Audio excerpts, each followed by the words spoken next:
Let's take this VHS clamshell Parent Trap and turn it into a junk journal cover. First, I take out the artwork and then I flip it over and I cut out all the plastic from the inside all the way to the edge and make sure it's nice and smooth, leaving in the cardboard backing for support. I put some scrap chipboard in the back before I start punching holes just so I don't ruin my desk. But then I measure the height and it's almost 9 inches tall. So what I'm going to do is I decided that I'm going to put holes at the 3-inch and the 6-inch mark. And that way it'll be about halfway. And I'm just using a pair of scissors, nothing fancy. I eyeballed where the middle of the spine was, but if you want to, you can measure it. It's just whatever you're comfortable with. I poke the holes through with the scissors and then make sure it's going through all the way to the front. I love using this 3-in-1 beacon glue, so that's what I'm going to use. I put a bunch of it on the chipboard that's there, and then make sure you do not cover the holes. That's important. And then once you get all the glue down, and now it's ready to put on the cardstock, or if you don't want to use cardstock, you can use fabric or any other thing that you have that you think would look fun inside. I put a little extra in all the corners, and then I grab some of my heavy books and put it on top to help keep everything smooth while it dries.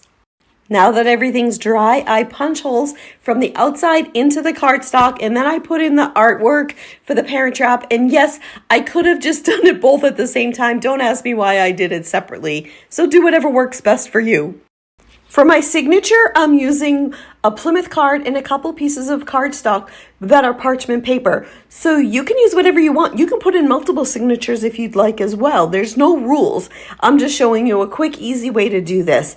What I do is I'm punching in holes again with scissors. I'm measuring so that there's a 3-inch gap because that's what I have on the clamshell. So the holes are at 2 inches and 5 inches in this case. I grab a large piece of twine and then I thread it through with the darning needle, and then I'm going inside to outside and then outside back in, and then I'm tying it in a bow on the inside just to keep it smooth on the outside. But again, you can do whatever you'd like. If you want to use thicker ribbon, that would be great too. Now, in order for the clamshell to stay closed, I punch 2 holes, one in the front and one in the back at the 4.5-inch mark.